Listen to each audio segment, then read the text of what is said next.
Every great magic trick consists of 3 acts. The first act is called the pledge. The magician shows you something ordinary, but of course, it probably isn't. The second act is called the turn. The magician makes this ordinary something do the extraordinary. Now you're looking for the secret, but you won't find it. What did you do? That's why there's a third act called the prestige. This is the part with the twists and the turns, where lives hang in a balance. And you see something shocking that you've never seen before.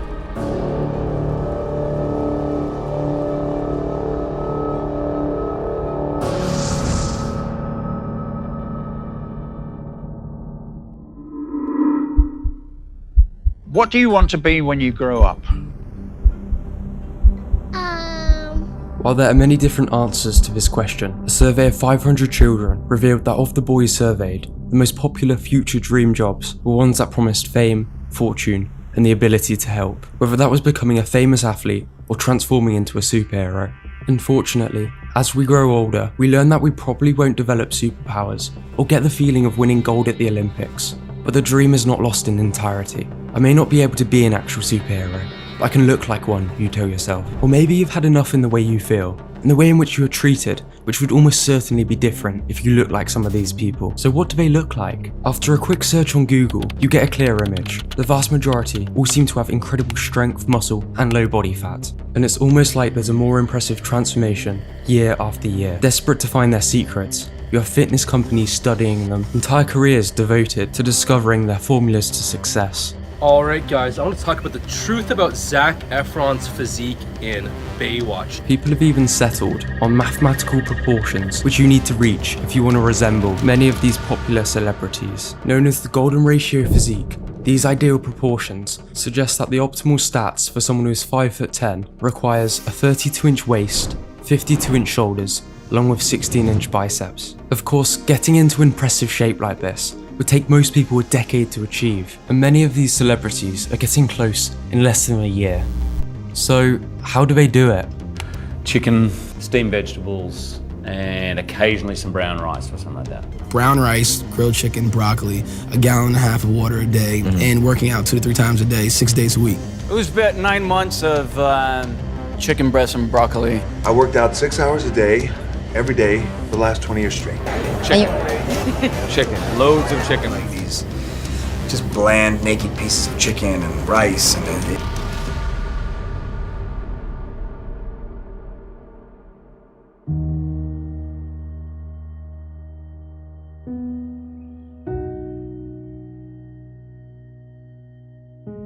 If there's one thing all these celebrities have in common, that is the brutal nature of their training routines, with many claiming to train 3 hours per day, 6 days per week, while only eating chicken, broccoli and rice. There's no doubt that they are working hard. I was eating so much chicken breast that the hardest part about it was actually chewing it all. So I would just put it into a blender, blend it all up, and just drink chicken.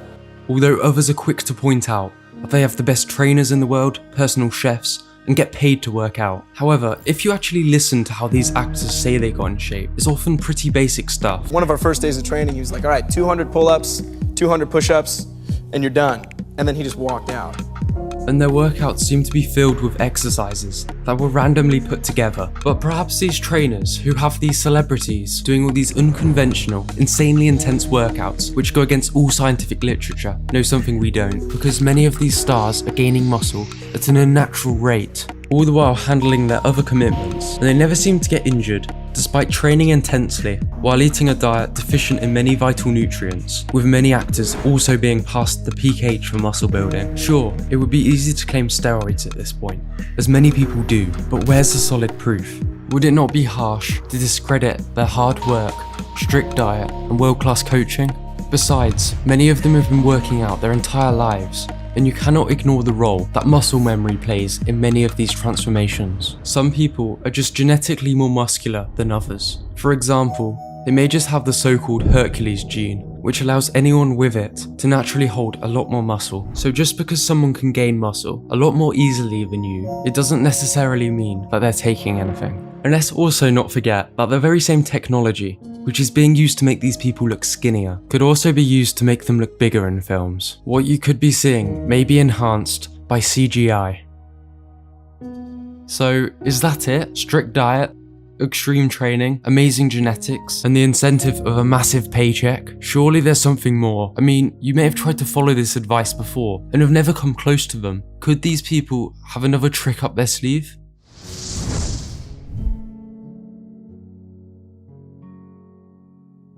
What would you do for $15 million? Would you work out for 9 months with the help of world-class trainers? Would you sign a contract promising to keep this process confidential? Now, how about take a supplement which enables you to gain more muscle, recover faster, and drop body fat more quickly? Now, what if that supplement just happened to be a performance-enhancing drug? Of course, these will be provided to you by top doctors, which will monitor you the entire time to help you avoid any side effects. Just think how much you can help your family and friends with that kind of money. But remember, that contract you signed and the fact that PEDs are technically illegal means you cannot tell anyone what you've been doing. And if you don't want to take them, no chance to play the superhero, no generational wealth, no celebrity lifestyle. When literally everyone around you benefits, why would you not take PEDs in this situation? You see, contrary to the general public perception, performance-enhancing drugs are not used exclusively by giant bodybuilders. They can be used to boost your strength, recovery, and speed. But perhaps most commonly, can be used to gain a more natural-looking physique. And their popularity is clearly rising exponentially. In a 2004 study, 1 in 25 high school students self-reported taking anabolic steroids. Zoom forwards to today, and it's predicted that as many as 1 in 6 people that you see in your gym are on or have tried anabolic steroids. And with more compounds becoming readily available to easily purchase over the internet, performance-enhancing drugs are becoming more and more prevalent in society. UK, and you get 4 million results, and it's so easy to buy. I don't even know what I'm buying, and I can buy it. I can just click add to cart, and there you go, steroids. So my question is, if you have your average Joe taking them just to look better, why would someone whose career depends on them looking a certain way not take them? While this rise in usage within Hollywood cannot be proven, if you compare what was considered a good action star physique in the 1950s, when PEDs were not as common as they are today, you can see just how much more insane these transformations have become. What was considered incredibly good shape a few decades ago is considered as nothing impressive today. Surely advances in diet and exercise alone cannot be responsible for changes as drastic as these. But still, none of this is proof that any of them are taking anything. In theory, it seems reasonable to assume that they're extremely common, especially in an industry notorious for substance abuse and shady activities. But what are some actual red flags to look out for?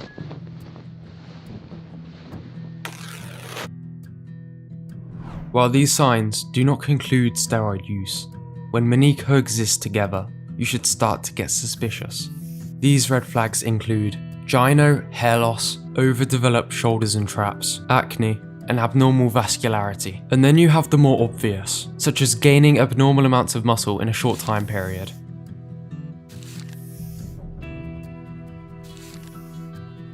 Gaining muscle unusually quickly at an older age. Making crazy progress while on a poor diet and training plan.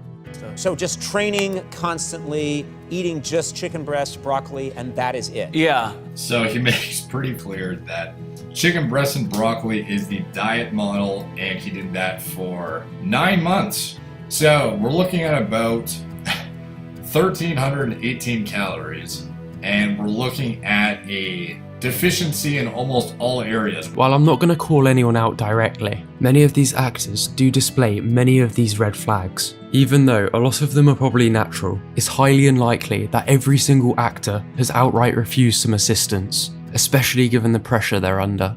If you wanted to see an analysis of whether a particular transformation was natural or not, there are plenty of videos which explore this, and this begs the question, why do people even care?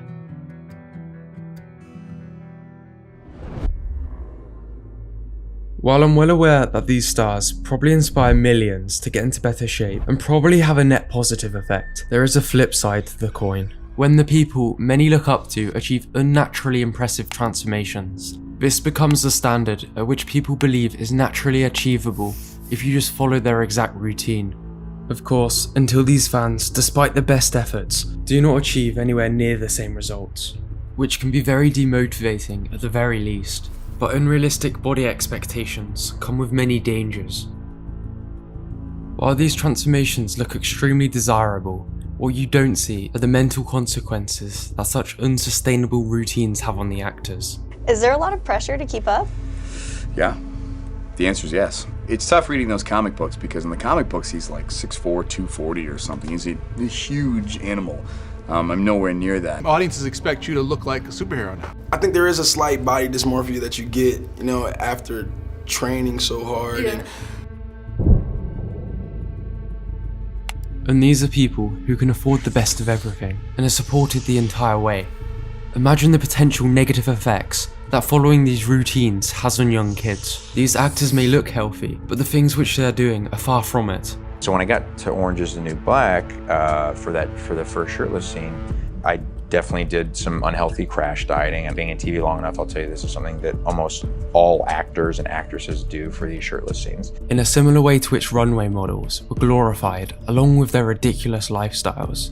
Whether intentionally or not, Hollywood seems to be glorifying a lifestyle of secretive PEDs, unsustainable diets and overtraining. And when the fans realise that they'll never look like their favourite stars, a lot of them end up developing eating disorders, resort to Photoshop or performance enhancing drugs. You only have to use social media for a few minutes to discover just how prevalent these things are. Let's get some health news now. A new report has found that steroid use is at a record high, and it's not just professional athletes abusing these drugs. New data suggests body-enhancing drugs are being used in local footy clubs and suburban gyms that are now more common than the use of party drugs. And to top it all off, capitalising on the mystique behind the celebrity body transformations, popular fitness companies invent workouts that the stars almost certainly did not do. Supplement companies start rumours that their products were responsible for such impressive results, and fitness gurus weigh in on how we too can replicate these transformations if we just buy their programmed supplements and equipment. So as the amount of people with eating disorders rise, social media becomes more fake, and PED use becomes more common, I would say the negative consequences of Hollywood body transformations are quite substantial.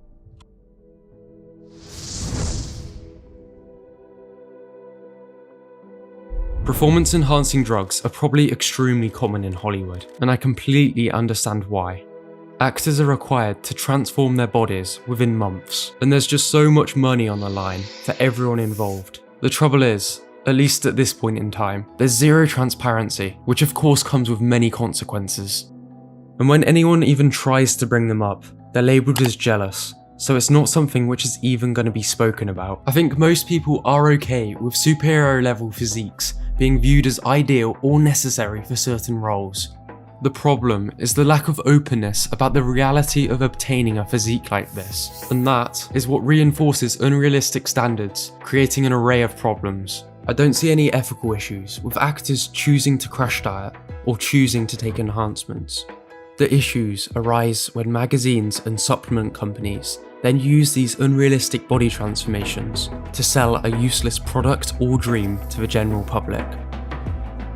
The one thing which these actors are definitely not covering up is the fact that all of these transformations took a lot of hard work, and they all succeeded with their fitness goals because their reason for getting in shape was strong enough. And this is actually a good takeaway. Whether or not your favourite actor used enhancements shouldn't matter. You shouldn't be comparing yourself to Hollywood actors. If you optimise your diet, recovery, training and hydration, and have a strong enough reason to transform your body, you'll be able to make impressive improvements. Just don't go looking for genuine fitness advice in an industry built on shady activities and illusions. The only thing that matters in Hollywood is entertainment, no matter the cost. As with all magic, you want to be fooled. Sometimes it's best to not look behind the curtains.